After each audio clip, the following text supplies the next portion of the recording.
Our next presentation is by, the title of the presentation is Predicting Artemia nauplii Hatching Kinetics Through Temperature Measurements. You're really looking forward to hear what that might be about. David. Hello. My name is David Johanson. I currently work for Aquaculture in Belgium, although you may have guessed by my accent, I am not Belgian. I'm American. I was the leader of this project, but I did work, as you can see, with many other people on this, so I wanted to give recognition to them for the data gathering and the expertise that they offered in helping put this together. Predicting Artemia nauplii hatching kinetics through temperature measurement.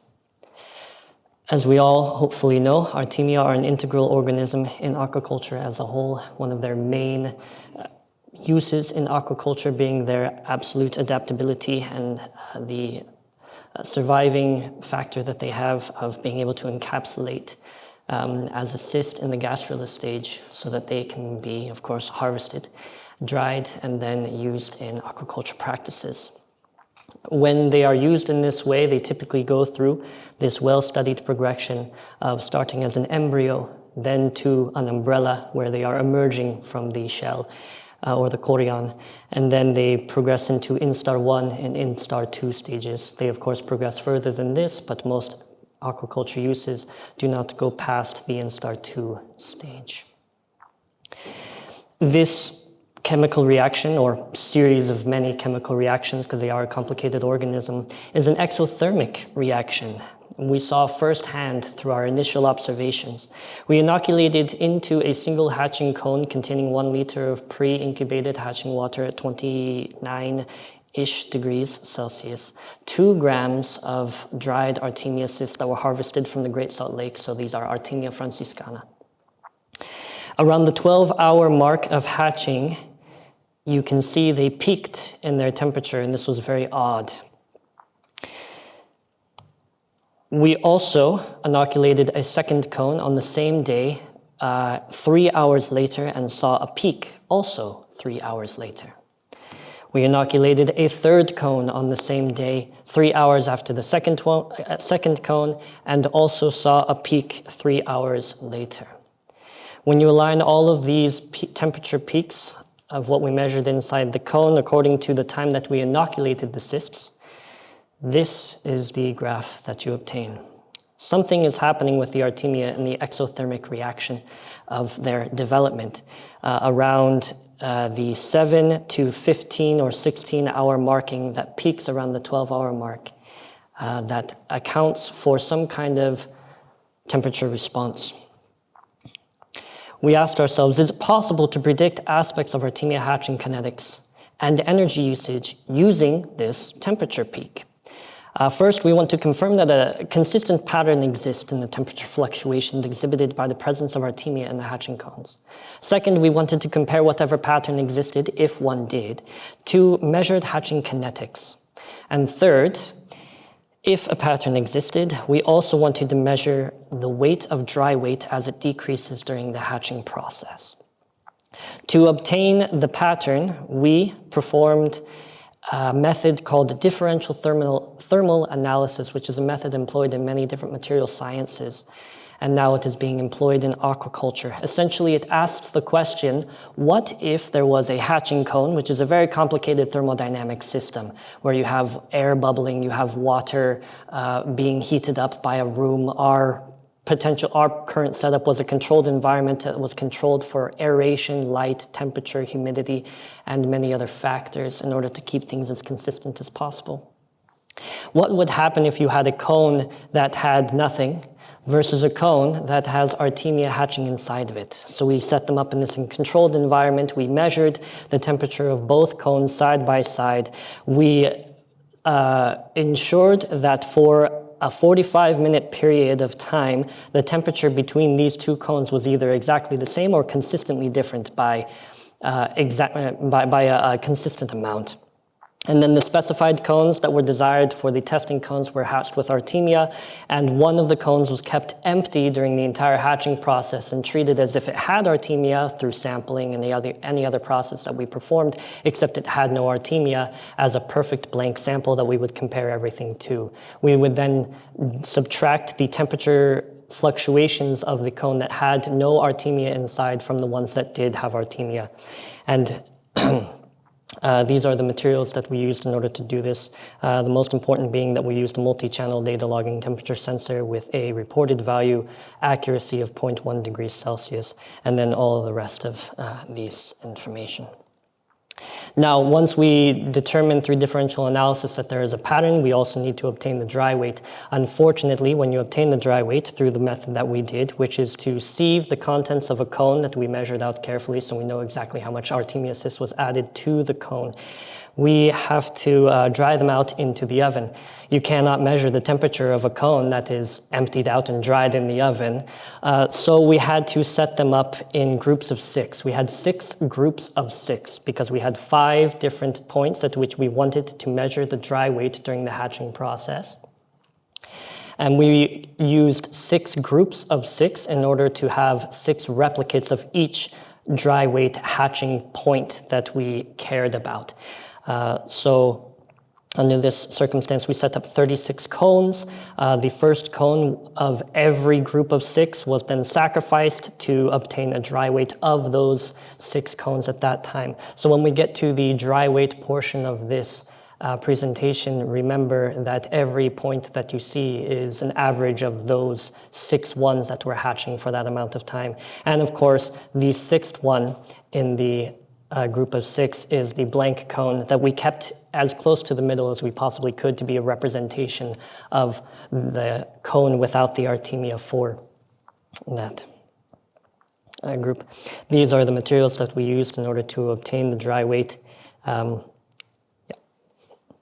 So let's go to first the DTA, differential thermal analysis. When we subtract the temperature signal from a blank cone from a temperature signal from a cone that contains Artemia, this is the pattern that we saw on our first day for both 4 grams per liter of hatching cyst and 2 grams per liter of hatching cyst.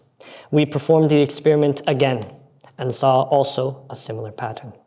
We performed the experiment a 3rd time and saw also for a 3rd time a similar pattern.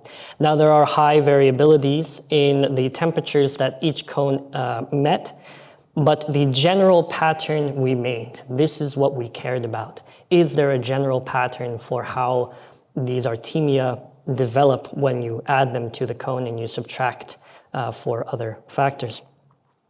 And this is the curve that we came up with.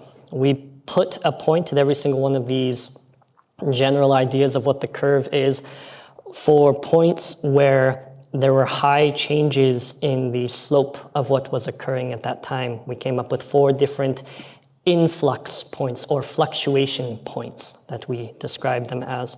And that broke our graph into 5 different sections.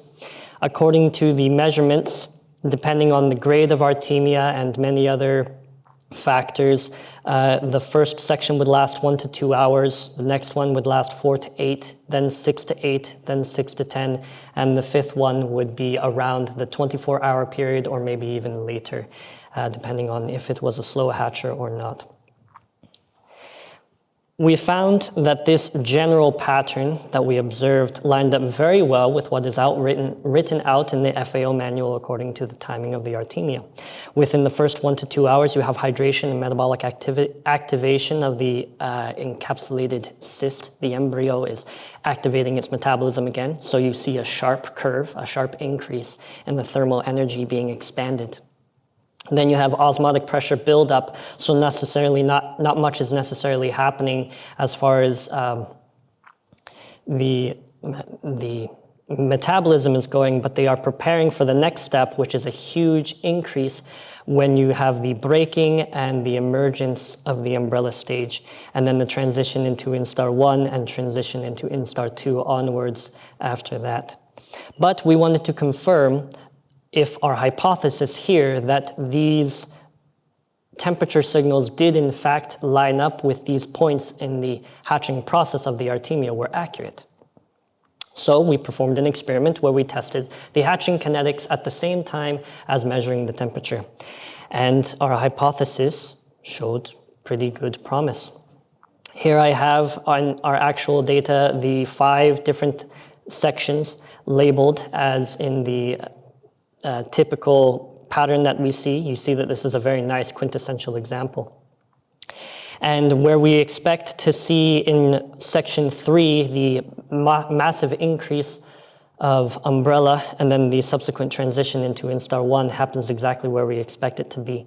That when you start to get the highest amount of umbrella developing is where you begin to increase in your stage 3 labeled there, and then it tapers off as the umbrella also tapers off. But this wasn't enough. We wanted to see if this was not a fluke. So we compared 2 different samples. One sample, which is from the previous slide that you saw, that we knew had relatively faster hatching kinetics, with a second sample that we knew also had relatively slower hatching kinetics because it had been hatched before. We wanted to see if the difference in hatching kinetics that we knew matched up well with the temperature increase. You see, I have section 1 already labeled off, and they both end section 1 about the same time, but section 2 is different. For the first sample labeled in green, you see that its second mark, where it ends section 2, is about 2 hours before section 1, and also about 45 minutes before you have the cross between embryo stage and umbrella stage. You also see a similar thing in sample 2, where it is 2 hours behind in its kinetics according to the temperature, and when you look at the cross between umbrella and embryo, it is also about 2 hours behind that. So it does in fact seem that this temperature measuring method of DTA seems to line up very well with the kinetics of the hatching for these 2 samples. Now we get to the dry weight lost that we measured. So we measured at 5 different points during the hatching process, the total weight that was lost from 4 grams of Artemia cysts that were added to the 30 hatching cones, 6 of them being the blanks that we used to control for the DTA measurement. And you see the weight loss as it continues over time during the hatching of Artemia. When you take the derivative of this graph, which is the rate of which they are losing weight, this is the derivative that you see, along with the standard errors showing what the error was during that time period according to our measurements. And this was the temperature increase that we saw due to adding the Artemia to the cone. When you simplify this down to the points that line up with where we took the dry weight measurements, and you take the derivative of that average, this is the derivative of the temperature increase according to due to adding Artemia to the cone. When you line up the rate of weight loss and the rate of temperature increase according to their derivatives, this is the pattern that you see. I think it's a fantastic correlation.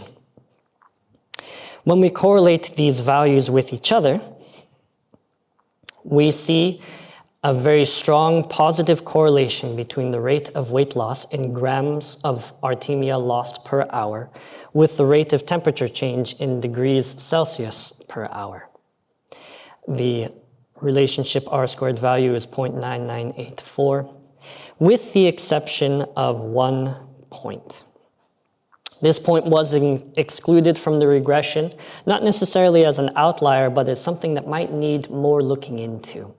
This point indicates that the rate of temperature change is not as high as expected, according to the other data that we gathered, for the weight loss of the Artemia cysts during the first 1.5 hours of hatching, meaning that for the first 1.5 hours of hatching, we saw a temperature change that should have been higher than what it was. So, our conclusions. DTA seems to be a relatively good predictor of the hatching kinetics in general of what is happening with the Artemia as they progress through the stages of early development for the first 24 hours. And it also seems to be a relatively good predictor of the amount of dry weight that you lose over time, with a higher temperature change per time correlating very well with a higher rate of weight loss. So what kind of applications can we have for this information? We can predict the success of Artemia harvest in real time. We can aid in automation processes of Artemia harvest that are time sensitive. We can improve the synchronicity of hatching by responding to slow hatching indicators in real time. And we can predict the total nutritional value of Artemia harvest in real time as well. Thank you so much.